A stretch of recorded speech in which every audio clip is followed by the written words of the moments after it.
Svetega Duha. Amen. Milost našega Gospoda Jezusa Kristusa, ljubezen Boga Očeta in občestvo Svetega Duha, naj bo z vami vsemi. In z vami Bogom. Bratje in sestre, ali imamo vino s seboj? Ja? Ti imaš? Ja. Jaz sem zjutraj vprašal na Sveti Mariji, ja, vi ga imate tam. Se prav sprašujem v duhovnem pomenu besede. Se pravi, ker vino predstavlja v Svetem pismu veselje. Ko reče Marija Jezusu danes v Evangeliju, vina nimajo, veselje nimajo. To je to. Da smo prišli z veseljem k Gospodu in ga prositi, če nimamo dosti veselja, da nam polije veselje. Ne samo od Gospoda prihaja veselje. Drugod ne more priti. In premislimo na začetku svete maše, kaj je tisto, kar zavira naše veselje, ga duši. Priznajmo in obžalujmo svoje grehe.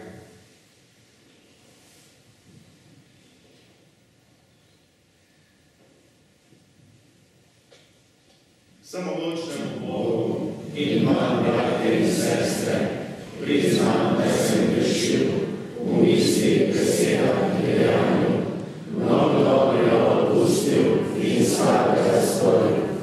Žal mi je, zelo mi je žal. Zato prosim Sveto Trojico Marijo, vse angele in svetnike in tudi vas prosite zame Boga nebeškega Očeta. Usmili se nas vsemogočni Bog, odpusti nam naše grehe in nas privedi v večno življenje. Amen.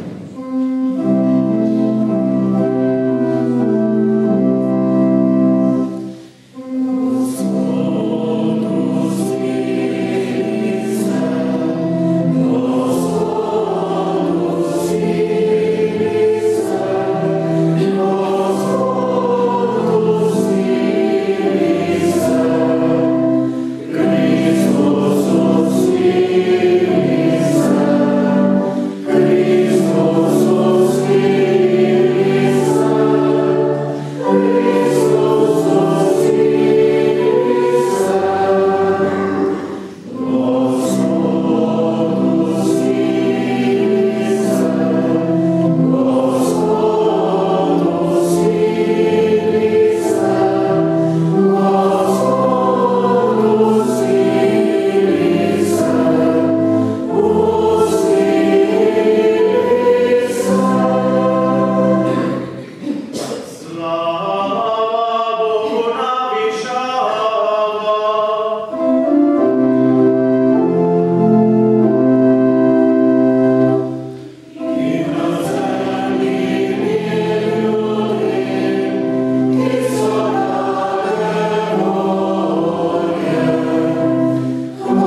in ne zagori kakor plamenica njeno odrešenje.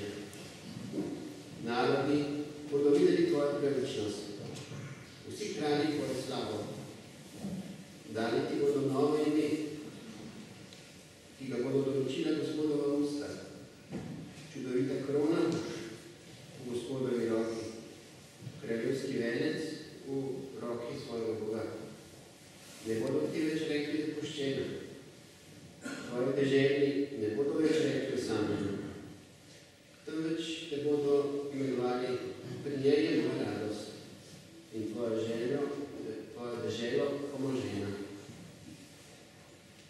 Kaj ti Gospod, je vse nad teboj in tvoja dežela bo imela moža. Kaj ti kakor se mladenič poroči z devico, tako se bo tvoj graditelj poročil s teboj. Kakor se ženi veseli neveste, tako se tebe veseli tvoj Bog. Bože.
pa uresničuje en in isti Duh, ki deli vsakemu posebej, kakor hoče.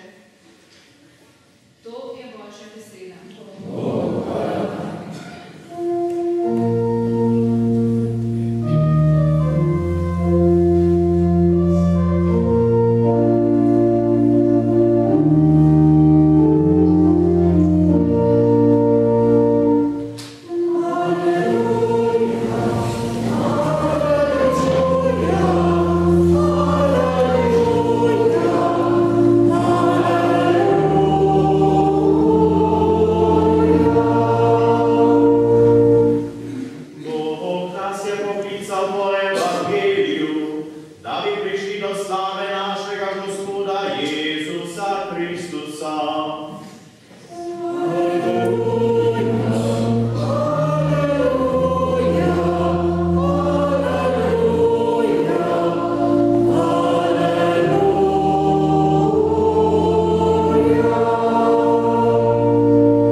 Brate in sestre, kaj se vam zdi, a smo v cerkvi uniformirani ali nismo?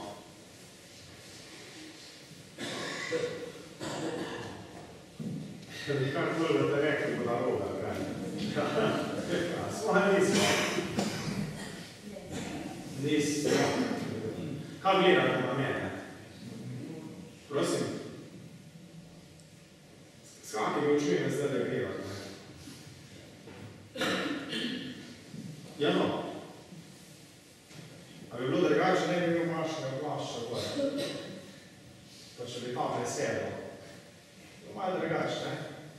Torej, hočeš, nočeš, verjetno me gledate kot na župnika, ki zdaj moram tule bašo opraviti, vi pa ste tu zaradi nedeljske dolžnosti, ne? Tako, ker je nedeljska zapoved takšna. In se ne sprašujemo, kakšne osebe smo, kaj nosimo v svojem srcu, predvsem pa, da smo edinstveni, ne, se pravi enkratni, vsak izmed nas. Ne. Kaj sem jaz zdaj v prvi vrsti tule oblečen duhovnika na Matej? Povejte. Prosim? Ne, nisem. Ne, nisem. Ne, ne pristanem na to. Ne. Zato, ker moje bistvo je, da sem na Matej. To je to. Ker se nisem rodil kot duhovnik, ne? To je to. In tu je že uniformiranosti. Gledamo nekoga skozi oči, kaj zdaj zunaj predstavlja, na zunaj. Jaz pa isto lahko na vas gledam, kot neke ovčice, ki ste pač prišli, ki morate pač mene poslušati, zato ker vam jaz duhovniško službo, da upravim, da jo upravičim. In takih prizorov je, vsaj v naši državi, veliko, se pravi, pride v nedeljo naši, posluša, gleda duhovnika, gre ven. Kakšen pa gre ven od sveta naše, je pa zdaj drugo vprašanje. Potem, kar se tiče tudi verske vzgoje, tako imenovane verske vzgoje, tudi uniformirana verska vzgoja, večkrat poudarjam, kaj je to zdaj, mora iti skozi nekim redosledom.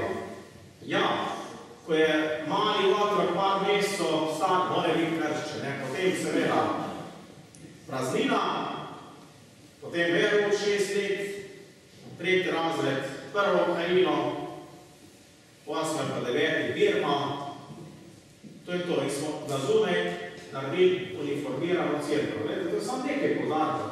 Kje pa zdaj duh, v katerem govori drugo berilo? Duh, to je to.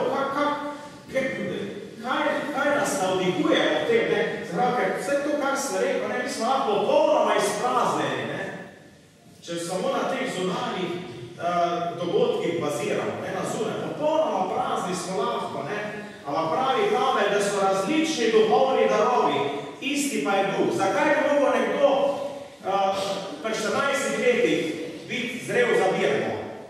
Zakaj bi mogel nekdo pri 3 ali pa 6 mesecih bil zrel za krst? A pa starši, da so zreli ravno takrat, ko otroka rodijo, da so zdaj zreli za to, da bodo vzgajali otroka v veri. Ne vemo, zakaj mora res vera neka uniforma med nami? Kakšen je duh, duh pa veje, kjer hoče, in različni so tudi človeški talenti, imamo različne talente,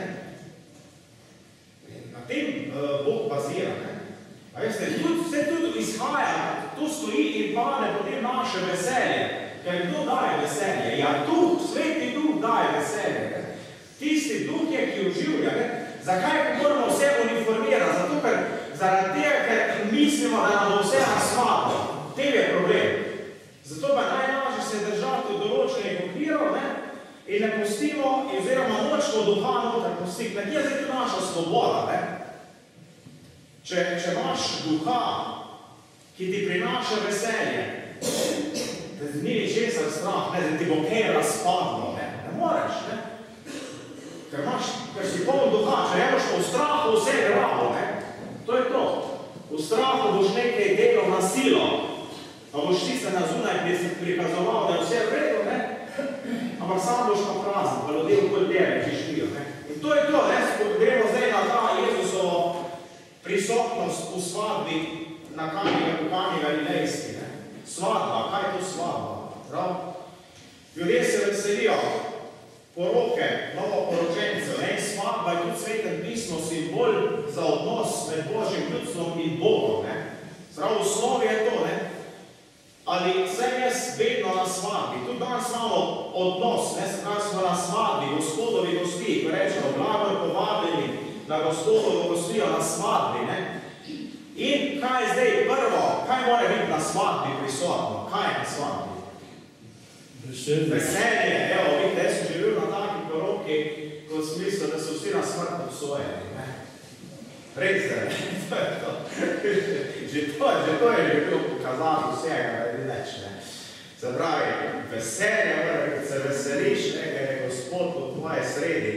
In glejte, tule pa zdaj nastopi Marija. To je Marija, Jezusova mati, ki ima pa čut za sočloveka, ki se zna živeti, empatijo ima. Zdaj, kaj bi bilo, da ne bilo Marija tam na svadbi? Lahko da bi bilo cel življenje na tem životarjenje, ker ne bi nišče opazil, da je nekaj ne štima tam, da je že v osnovi zgrešeno. Marija pa opazi, vina nimajo, veselja nimajo. To je osnova, vina nimajo.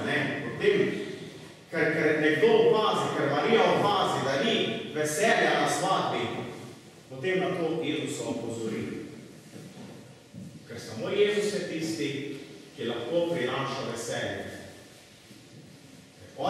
prišel med nas, takšen kot mi, in svojo žrtvijo, svojim trpljenjem, smrtnim stojenjem prinaša odrešenje, večno veselje. Zato ni zastonj, da se začne današnji evangeljski odlomek z besedami, z besedno zvezo, tretji dan. Ne? Tretji dan je bila svadba v Kani Galilejski. Zaradi predpodoba tretjega dne vstajenja, ko vstane od mrtvih. Zaradi tretji dan. To je dan svobode. Ne? In Jezus je prišel osvoboditi in novoporočenca in vse svate, zaradi, ker je vse kolektivno. Ne? Ker mi smo v kolektivnih odnosih. Ne? Ni samo stvar novoporočencev ali pa zakoncev, ni samo stvar njih, oziroma zvezov. Je to socialna zadeva. Ne? Če tam nekaj ne štima, potem ne štima tudi v družbi, v okolici. Jezus kaj potem reče, napolnite vrče z vodo. Zdaj, zjutraj pa res, ne, sem sam pogledal, sem vprašal, koliko pa mislite, da je Jezus naredil litrov vina, ne? In je Boris je povedal, ne, svodiš, Boris je takoj izgledal, ajde boje, čak pa ti si pa nisi bila.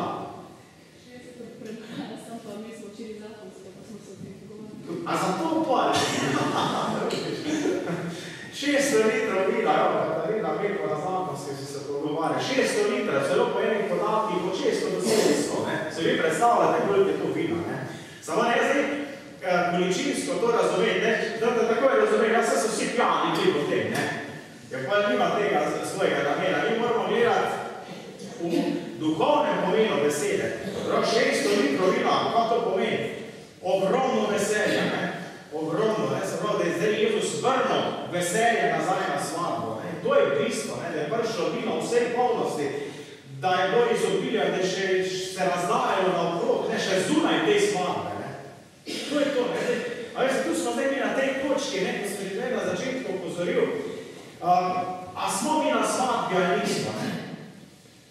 A sem poln veselja, ali nisem poln veselja, ne? Ali sem zgolj pristal in sem se vdal na stanje uniformiranosti, ne? A veste, ne? To je to, ne? Vse ni več uniformirano slava, ne? Ampak problem je, če zgolj ostane na uniformiranosti, ne? Potem iz tega nastane životarjenje, ki pa nikamor ne pele. Ampak gledajte, jaz prepričan, iz vlastne izkušnje sem prepričan, da Bog nam ne želi životarjenja, ne? Gledajte, mi zaveljujemo križ. Ja, eno je križ, druga je pa životarjenje, ne? Jezus tudi, ko je križ nesel, ni životar, ne? Ampak je imel moč, da ga prinese do konca, ne? Bog pa želi, da res preko križa pridemo eno večno veselje, ne? To je, ko vse nas ni za to ustvaril, da bomo zdaj pregadali to življenje. Tako je naše življenje, tako je tudi v nebesi, tako večkrat pozadje. To je to, zdaj, na tej točki se lahko vprašamo po dveh stvareh, ne? Da se odkrito vprašamo, ne, da vemo, kje smo. Prva stvar je ta. Kaj me v življenju najbolj razveseljuje, ne? Ko sem že v tej smeri, ko sem prej rekel, imamo vsak svoje talente, ne? Kaj me najbolj razveseljuje? A delam tisto, kar me najbolj veseli. Tem pa druga zadeva, kdo me najbolj razveseljuje, ne? Kdo je tisti, ki sem ga najbolj vesel? To so dve osnovne vprašanje, na katerih je treba bazirati, ne? In tukaj zdaj potem kličemo Gospoda noter, ne? Da vidi, ne? A je prav tisto veselje, se prav, kaj me razveseljuje, pa je prav to, kdo me razveseljuje. To je to, ne? Da z Gospodom skupaj iščem odgovor, da mi potem res Gospod pokaže, kje je tista moja pot pravega in pristnega veselja. To je tisto krščanska odrešenost potem na koncu, ne? Ko se skupaj z Gospodom veseliš in greš po poti življenja. Prav, veselje, odkot pa to veselje izvede? Iz evangelija, ne? Veselje evangelija, ne? Še pa še napisal okrožnico, ne? Veselje evangelija. Zdaj, v osnovi te evangeliji poznaj, preberi, ga pojej, ponotrani, ne? In potem ti bo Gospod v moči Božje besede pokazal, kje je tvoja pot pravega in pristnega veselja.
prišel iz nebes in se odresil po svetem duhu iz Marije Device in postal človek, bil je tudi križan za nas, od Poncija Pilata je trpel in bil obtožen in 3 leta je vstal, obličevan pisma in je šel v nebesa, sedi na desnici Očetovi in bo spet prišel staviti svoje življenje od tebe in njegovo nebesno ponosa in svetega duha, Gospoda, ki življa, ki izhaja iz začetka in sina, ki ga začetka in sinom in svetom, ki je govoril po prorokih in je eno sveto katoliško apostolsko cerkev, priznal enega spuščanja grehov in prišel prezretenja mrtvih in življenja prepoznati grehov.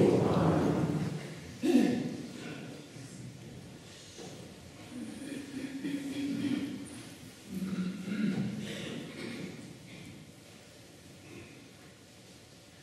Bratje in sestre, Jezus nas kliče v svojo službo. Brez njegove pomoči mu ne moremo biti zvesti, zato ga zaupno prosimo. Verne vabiš na evharistično gostilo in me razodevaš svoje veličastvo, naj delujemo vate kot učenci po čudežu v Kani Galilejski. Prosimo te, usliši nas. Pastirje cerkve si postavil, da nas vodi ob tebi, naj jih radi poslušamo in živimo po njihovih naukih. Prosimo te, usliši nas. Družine je verišče krščanske ljubezni, pomagaj zakoncem, da bodo živeli v razumevanju in zvestobi. Prosimo te, usliši nas. Vse nas kličeš k delu za Božje kraljestvo, naj bomo tvoje kliče doma in na delovnem mestu. Prosimo te, usliši nas.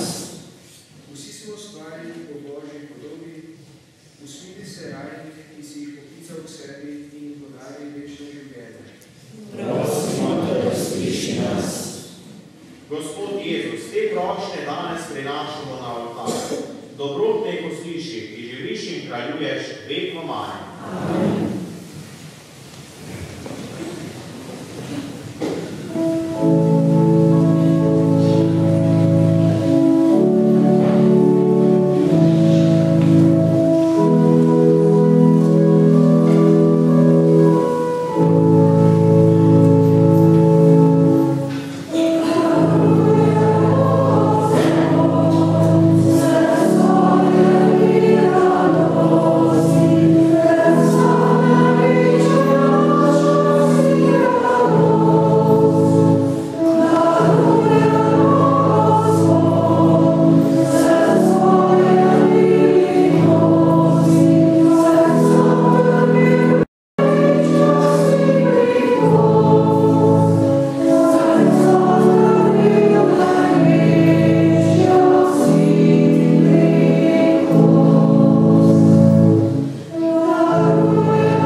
Zahvalimo se Gospodu našemu Bogu.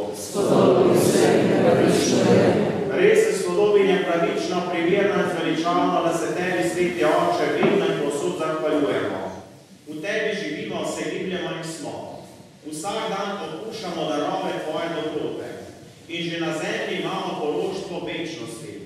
Prejeli smo namreč prvine Svetega Duha, po katerem si obudil Jezusa in trdno upamo, da bomo nekoč po našem Gospodu Jezusu Kristusu uživali neminljivo veliko noč. Zato se ti zahvaljujemo, ter zahvalju znanjemo tvoje velika dela, ter kličemo.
Ona nas popolni za večno daritev tebi, da bomo mogli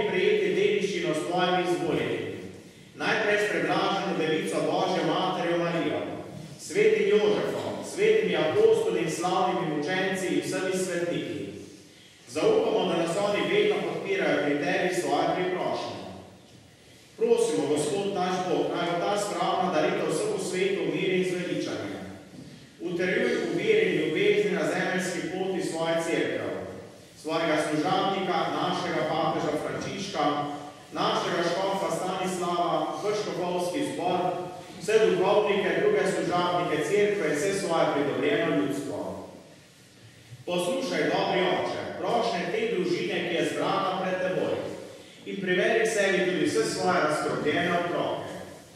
Spremi dobrotno svoje kraljestvo, naše rajne brate in sestre, in vse, ki so se v tvoje milosti ločili z tega sveta. Upamo, da bomo z njimi tudi mi večno uživali tvojo slavo, po našem Gospodu Jezusu Kristusu, po katerem deliš svetu vse dobrine.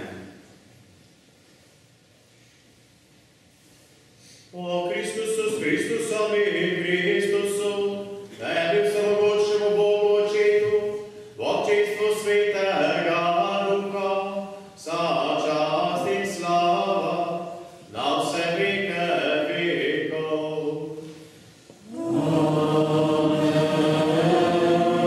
Kot posinovljeni Božji otroci, skupaj molimo, kako nas je naučil Gospod Jezus Kristus. Oče naš, ki si v nebesu, posvečeno bodi tvoje ime, pridi k nam tvoje kraljestvo, zgodi se tvoja volja, kakor v nebesih, tako na zemlji. Daj nam danes naš vsakdanji kruh in odpusti nam naše dolge, kakor tudi mi odpuščamo svojim dolžnikom, in ne uvedi nas v skušnjavo, temveč reši nas v greh. Reči nam vsega hudega, vsemogočni Oče, podaj nam mir v naših dneh.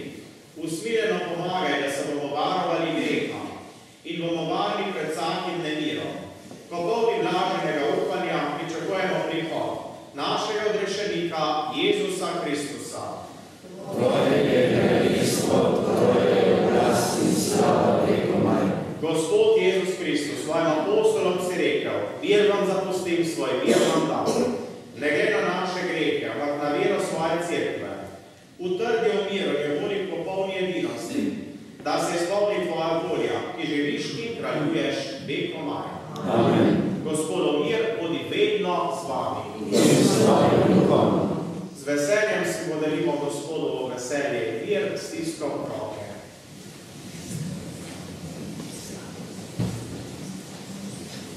Thank you.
Gospod z vami.